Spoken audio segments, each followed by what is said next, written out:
Tell him to jump down. Jump. Since you should know you are the true, son of God. God will come and protect you. Jesus, oh Jesus. Yeah. Can tell you that, Baba. You don't play like I that. have wisdom, Baba. So what's that? I have wisdom, Baba. What's that? Me, I'm a What's that verse? Baba, it's a verse, Baba, in the Bible.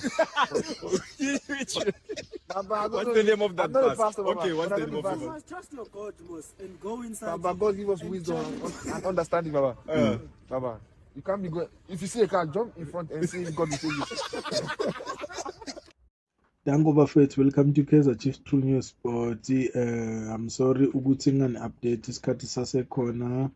It's because of la ngisebenzela khona bafethu, there's a lot of noise, so it cannot happen ukuthi ngirekhode bafethu because of noise.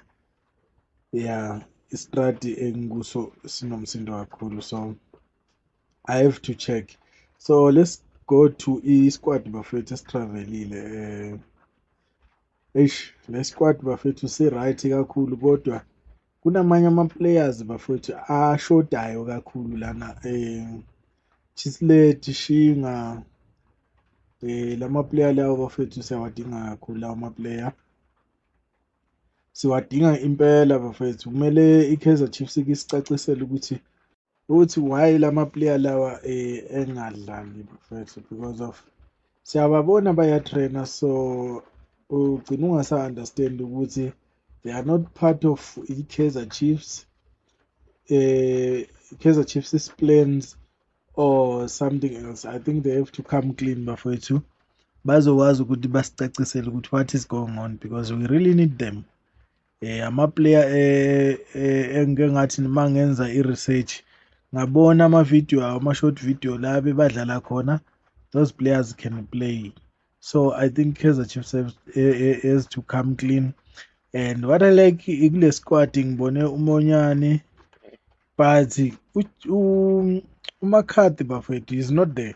So I don't understand ukuthi what is happening with the Kaizer Chiefs, because uMakhathi bese qala base-4 and then 2 minutes is not there. Sesibona uMsimango.